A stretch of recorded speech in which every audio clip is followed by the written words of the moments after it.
Punjabi media group के vice chairman ते पत्रकार बिलाल मुदस्सर भट्ट की वरेगंढ उन्हां नाल प्यार करन वालियां बड़ी रीझ नाल मनाई।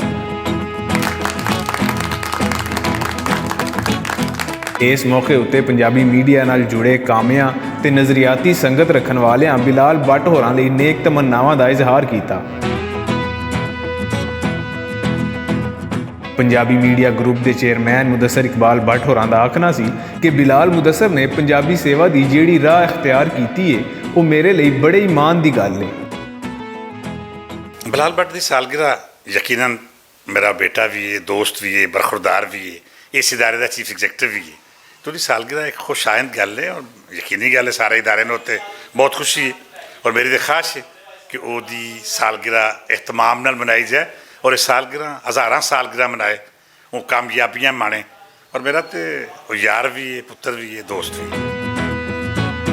पंजाबी मीडिया ग्रुप के सदर नदीम रज़ा ने बिलाल भट्ट की वरेगंढ नूं उन्हां दी पंजाबी मीडिया लई नवीआं जिहतां नाल जोड़दिआं आखिया कि बिलाल भट्ट ने अपनी जवानी नूं पंजाब ते पंजाबी दी मुहब्बत नाल जोड़ के सुच्चे पंजाबी होने का सबूत दिता है। हर शख्स दुनिया दे विच आउंदा है ते अपने अमल करके ते अपनी हयाती अगे वधदा रहिंदा है। साल दर साल, माह दर माह गुजरते रहंदे ने, लेकिन असल चीज़, असल फ़र्क जिहड़ा महीनिਆਂ या सालां नाल नहीं पैंदा, बंदे दे अपने किरदार नाल पैंदा है। बिलाल मुदस्सर भट्ट साहब मेरे दोस्त, भाई, बरखुरदार, वीर और इंतहाई मुअद्दब और इंतहाई तहजीब याफ्ता शख्स ने। अच्छा, कुछ चीज़ां जिहड़ियां इन्हां नूं वरसे च मिलियां, वो इन्हां दी अच्छी तरबीयत और दूसरिਆਂ नाल डील करना है, तो वो इन्हां दा वरसा है। और इन्हां दा अमल जिहड़ा है वो सानू सारे इस पंजाबी मीडिया नूं जिस तरह असी अगर 2 साल का दौर देखने तो उहदे विच जिहड़ा बिलाल मुदस्सर भट्ट साहब का किरदार सब तो ज़्यादा है। जिस तरह इन्होंने इनू संभालिया 2-3 साल दे विच, जिस तरह इस इदारे नूं चलाया, जिस तरह कारकुनां दे नाल इन्होंने अपना वास्ता रखिया, उन्हां दे दुख सुख नूं सांझ बख्शी, वो एक बड़ी वड्डी एक कामयाब नौजवान की अलामत है।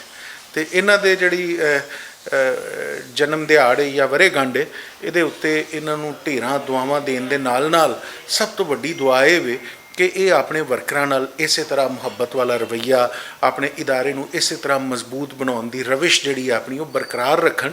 ते खास तौर पर पंजाबियां वास्ते जिन्ना इन्हां दा काम है, वो मैं समझना कि वो बहुत वड्डा काम है। इस उम्रे, इस नौजवानी की उम्रे पंजाबी नूं या पंजाब नूं अपने दिल नाल लाउणा, उहदे नाल प्यार करना, उहदे नाल मुहब्बत करनी, ये अल्लाह ताला की नेमत और अल्लाह ताला की करम नवाजी है। बिलाल मुदस्सर भट्ट साहब के जन्म दिहाड़े ते सब तो पहले तो उन्होंने ढेर वधाइयां।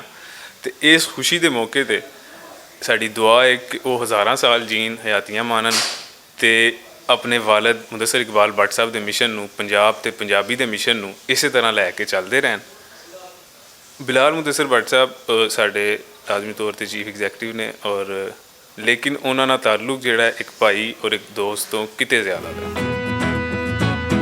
बिलाल मुदस्सर भट्ट की वरेगंढ उत्ते सब दोस्तां उन्हां नूं ढेर मुबारकां ते लम्मी हयाती दीआं दुआवां दित्तियां।